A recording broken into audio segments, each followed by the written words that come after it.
Dr. Silkworth was a practitioner around the 1900s, early 1900s, practicing primarily with veterans, and he was treating addictive disorder, even though it wasn't a medical diagnosis at the time. He was treating people with alcoholic addiction, and he was treating, morphine addicts and people, the kinds of people that come back from war and congregate in our cities.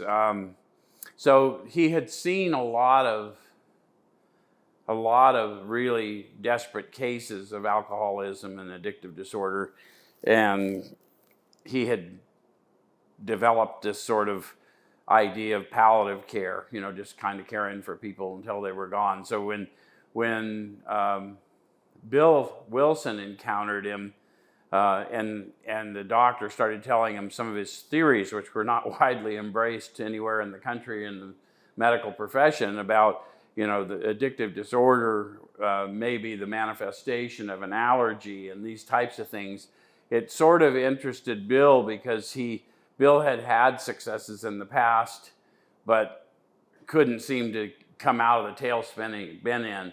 And when the doctor told him that although you're not thinking too clearly and your emotions are all mixed up, your body is also part of it. In other words, you've got this disorder that causes you to be this way no matter what. So there's no amount of getting your head right that's going to make you drink right? And something about that simple wisdom is like, no matter what, if we dry you up, but we don't deal with the underlying issues, that you're still going to go back to what you do. And one underlying issue we can't do anything about is this abnormal reaction you seem to have to this substance, alcohol.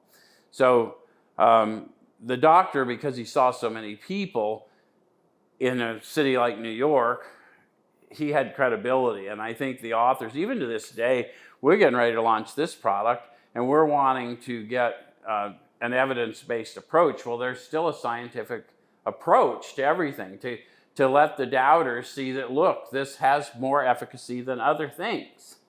Based on this, we apply it in this way, and here's how we measure outcomes, and we can prove that this is more effective than other things. Well, that's what the authors were attempting to do, and we're still trying to do it to this day. We're just trying to modernize what they do. So the doctor's opinion still has weight, even though there's now significant amounts, decades and decades of medical evidence that support and reinforce what the doctor said. We now have lots of doctors that have gone off on their own course, and of course, not everything is effective as the original model of just really becoming a disciplined servant to our fellow man.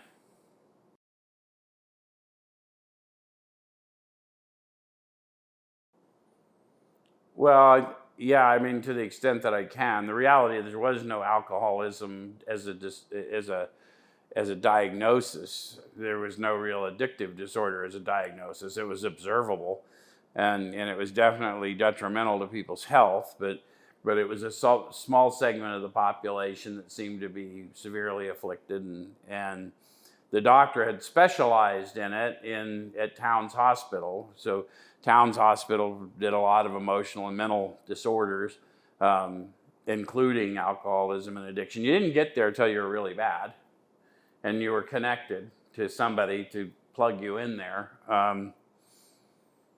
And maybe that had something to do with effectiveness too.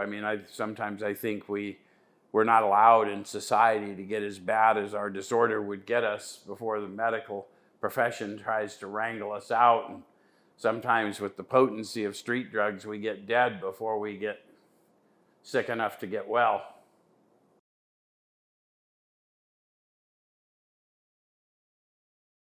Yeah, I think the thing everyone needs to get with Silkworth is that although he was not alcoholic, he was a medical professional, but he was a Christian man. So he knew what he was seeing and feeling when he encountered the Spirit.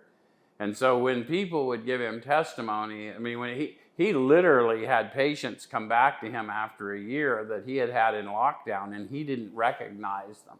So you think back to Bill Wilson's encounter with Ebby. He says he stood there fresh-skinned and glowing, and it sounds a little weird to us to say that, but the doctor witnesses several of the same types of things without the flowery words. He goes, I didn't even recognize him. His comportment shouted confidence. And any of us that have ever been shattered and broken and homeless as a result of our addictive disorder know that to someone to describe us that our comportment shouted confidence is a radical transformation, not one that was accomplished through human aid.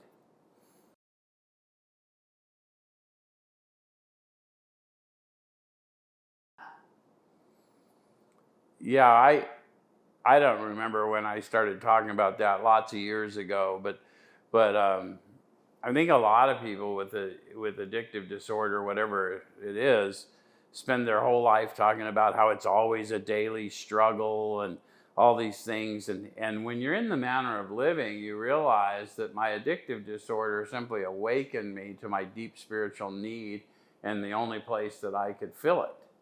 And once I realized that chasing out into this world of illusions, trying to fill my well with ease and comfort was a futile act, and basically came to myself that, I need to find my satisfaction and power and purpose from within me and offer it to others, lift other people up. Once I learned that, then I realized that I was walking in a far greater calling. My life became about what I could do for others. It was not about what I could gather unto me. And the minute that happened, my world started getting bigger, and it got more colorful, and there were new sounds. I didn't know the moon was visible during the day until I was 50 years old.